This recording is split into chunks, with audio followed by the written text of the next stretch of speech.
Of course, breaking news report. I want to give you guys an update for the people that don't want to listen to an 8-10 minute video. That's fine. Just want to give you what's the update here. Okay, so we know the 21-year-old driver is Jashan Preet Singh. We know that he's from California. We know that he's from Yuba City. We know that the company, according to ABC, owner lives out in Sacramento. They interviewed the best friend. The best friend stated, hey, thought this was a really good guy, was shocked by the news. ABC Sacramento went, knocked on the door of the owner. No one responded and opened the door. Casualties, it looks like there's 3. I'm hearing there could be 4 now that passed away. And so 4 hospitalized with injuries.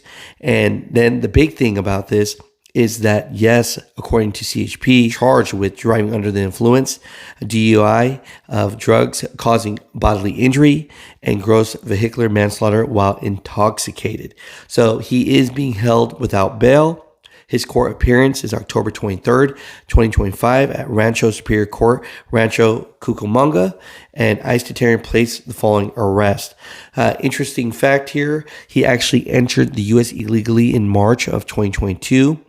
Via California's El Centro sector, and he was released under alternatives to detention while immigration case was pending. So at the end of it, they are checking to see if he actually has a legal commercial driver's license. I know, big shocker, how can someone that came here illegally have a commercial driver's license? But that's where we are at today. So just want to give you all that, and we'll get into this video and just share more details and talk a little bit more about this. So let's start out with some of these details that we have here. They stated that the crash involved 4 semi-trucks, 4 passenger cars, one of which was engulfed in flames. 3 people were pronounced dead at the scene, and 4 were transported to hospitals for treatment. There was a post that came from the Pomona High School Red Devils that said, RIP, Coach Nelson and his wife, prayers. So, it's super sad, and, just want to share that to begin with. Just prayers for everyone involved in this situation right here.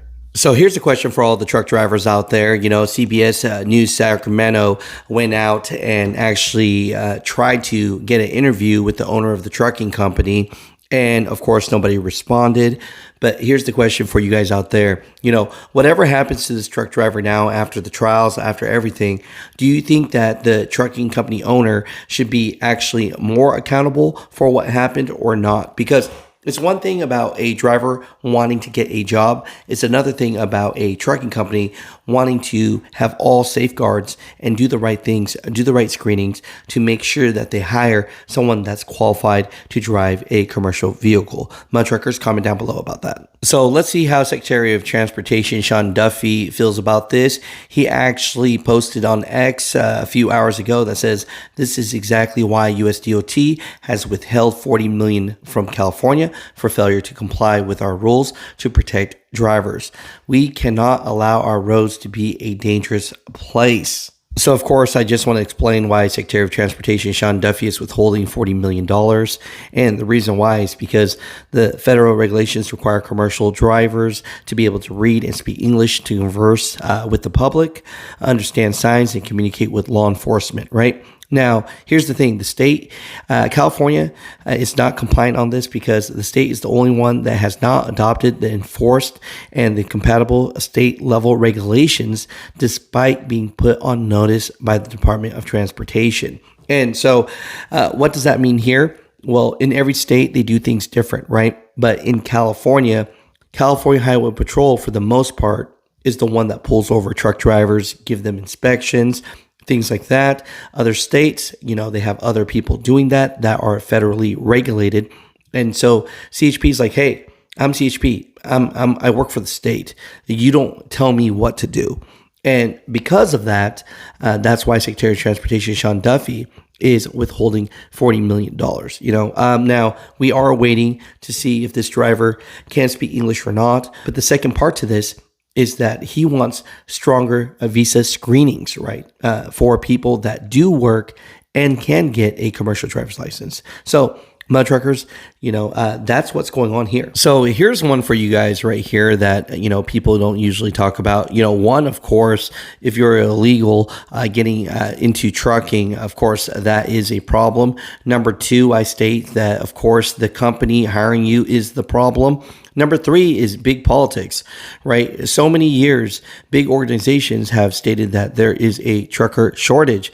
And because of that, they've been able to get all these work visas for people overseas and in different countries to come here to drive a truck.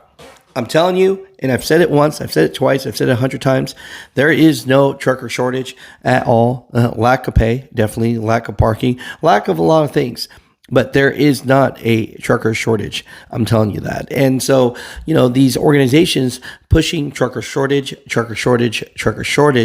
letting the government think that, next thing you know, they're loosening the rules for visas. And then these people are able to come over here and work. And then something like this happens. So the big question here is the government just as much to blame? I'm glad the government now is cleaning things up, trying their best.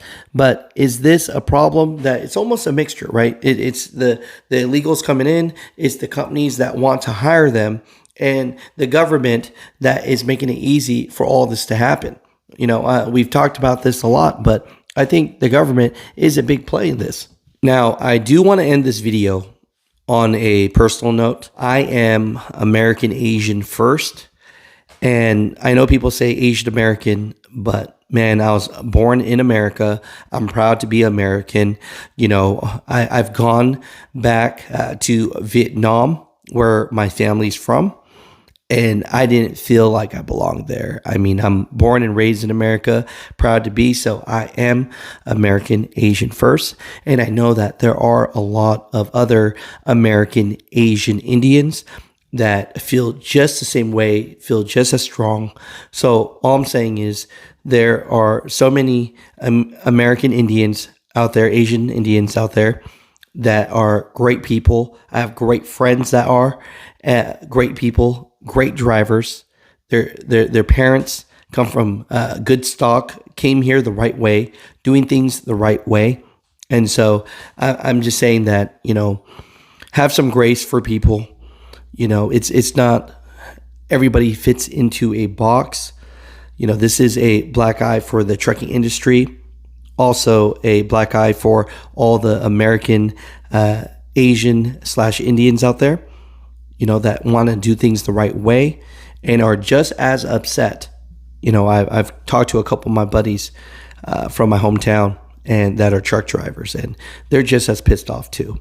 And they're just like, man, another one, right? Type of thing. And so, all I'm stating here is, let's love each other. Let's help each other. And it doesn't matter who you are at all. I'm telling you, if you're not into trucking, you're going to find out real quick. Truck drivers do not care what you look like.